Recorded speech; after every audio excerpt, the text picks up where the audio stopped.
out with some of the weird quirks of the 2018 Sonic.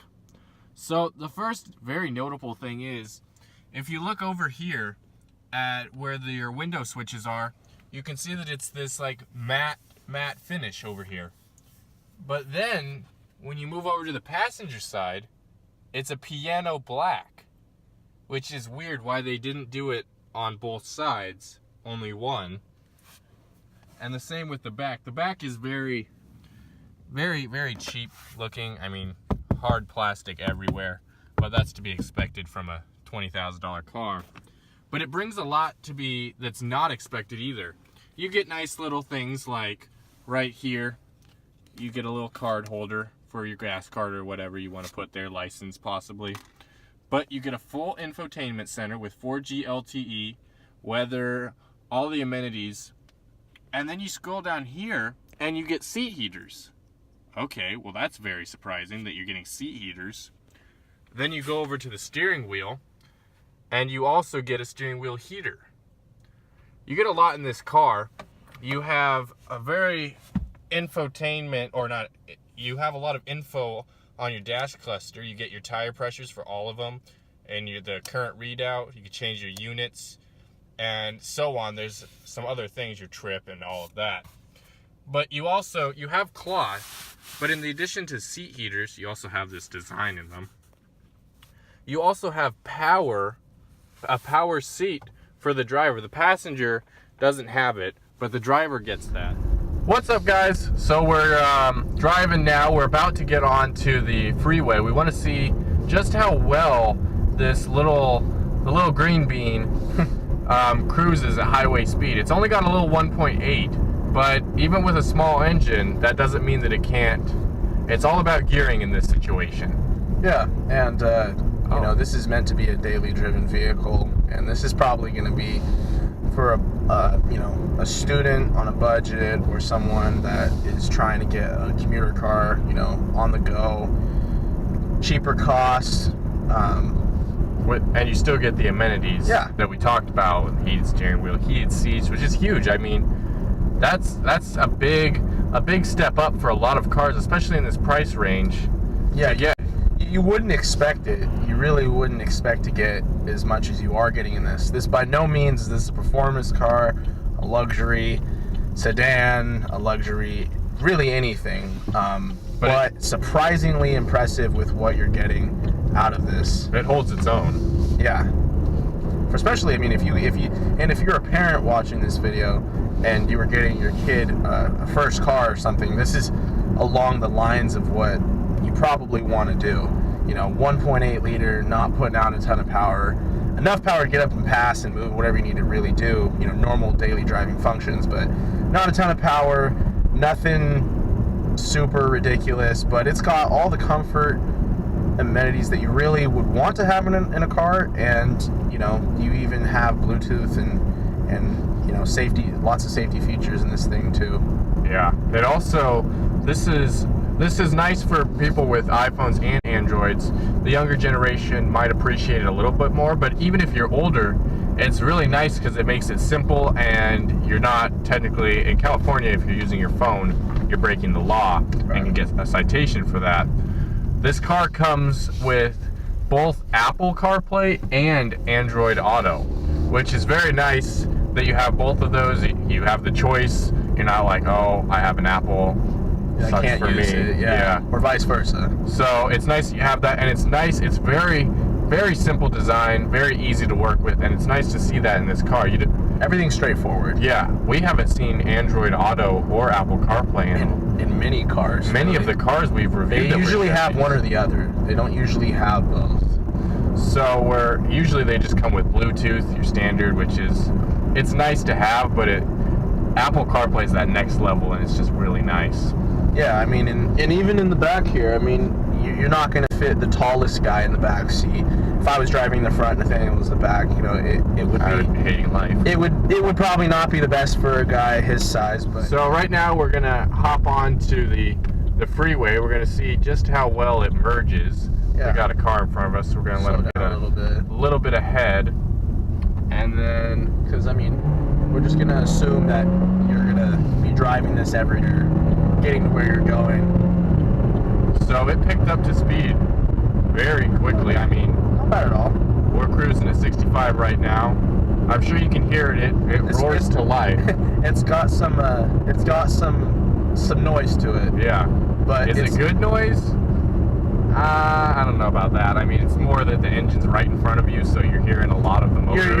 You're in an oversized go-kart in this thing. So Yeah. I mean, you can't really complain that there's not a ton of space between you, the motor, the transmission, the drive line, and the wheels and tires. I mean, you're pretty much sitting in a box on top of those things. So you gotta, take that into factor. Yeah. Do you remember the previous generation of the Sonics? It was, they had them, they were the twins in Transformers. Oh, yes. Yeah. Yes. That was, the previous generation was, I actually kind of liked the styling of it, to be honest. It was, it was weird. It was This is definitely an improved, modern platform. This has a lot of the modern amenities that you would really expect and enjoy having every day. Even OnStar service is right on the screen, right here in front of us. I mean, telling you the temperature outside, the time. Like you said, Apple CarPlay. You have voice calling on this thing. Push start. I mean, it's got all the modern stuff. But I will say that I think the older styling might be a little bit. Just a little bit. I like the front end of this, but I really liked just it was weird. It was like almost robot. It looked like a transformer. It fit. That's why it was twins. Yeah, it was definitely a good. But then Chevy has a tendency to make cars. They really do. The more the last 5 to 10 years, maybe not 10, but 5 years or so, I would say they have a tendency to use more of that Transformers look. Yeah, which I honestly really like. I like it too. It's gives a little bit more of a unique look than just a means of transportation. Yeah. Now the driving experience in this it's actually not bad. Your steering wheel isn't it's not super light, which you see in a lot of cars, especially kind of the less expensive $20,000 range. It just kind of feels light and cheap. This one doesn't. It's not heavy, but it's not light. Not to mention that steering wheel feels pretty nice. It feels just like the ones that we'd find in Buick. I mean, honestly, that's like the same material on a $77,000 Tahoe that we reviewed. It really is. And that's. I mean, you're sharing similar product, which is nice. Thing has a pretty good roar to it when it gets up and goes. That's for sure. And I mean, it's no slouch. I mean, that's faster than the Prius. Yeah. So. Yeah, which I mean, I know you would say isn't saying a lot. No, it's really not. But I mean, we really honestly just got up speed really pretty good. Yeah, I mean, it's not bad. That kind of.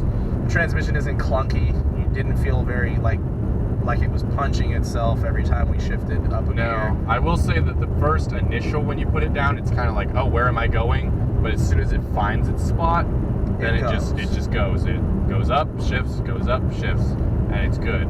But the initial is. They really didn't do, also for this price range, they didn't do too bad on the interior. The interior is really not, I wouldn't say it's super compromised. I mean, you have this interesting textured material on the dash. You have the same thing on the bolstering right here. Now it is hard plastic, but when you're in this price range, you're not really going to get out of the hard plastics. But it's a nicer. It's nice. Plastic. It's textured. They did different colors. Even when you tap it, it's still not that. Typically, what I think of when I think of old hard plastic, I think of Ford, and Ford has had for a long time a ton of unappealing interior, and this is a lot better. This is definitely a lot better for sure. You on your steering wheel, as per every 2018 now, you have your cruise control, volume controls, heated steering wheel, as I talked about a little earlier. Yeah. And you have some radio controls. I mean, it's a safety feature at this point to have your controls. No one wants you don't want to be reaching over here when you're trying to hold onto the wheel. It's just not. It's not as safe. I mean, no. You can move your thumbs, or you can move your sight of vision and and your hands, which is not what you want to do while you're driving. It doesn't have heads-up display or anything like that, but we're way out of that price we're range. way out of that. Way out of that price range. But in my opinion, I'm glad it doesn't. I honestly hate heads-up display. I think I've told you about that. At this point, it's kind of a distraction. It really is. I was talking to... You're looking at like a TV screen almost in front of you driving, which is kind of not good. I was talking to, when I went and looked at a Honda, I was talking to the guy about how I didn't like it, and he agreed. He says, I find myself focusing, even though it's in the windshield, I find myself focusing on it. And I've driven quite a few cars with heads up too, and I would say for every single one, no matter how refined or how good they do it, it's something you're looking at in front of the road. Yeah. It's not something that you're focusing on that instead of focusing on that. Yeah, exactly. When in honesty, I think it's more safe just to peek down at what speed you're doing than to be looking at through a hologram and then seeing the road, you know? Yeah. But it's got some interesting spiral vents in here, which are pretty functional. Like you said, heated seats. Passenger airbag on and off, automatic.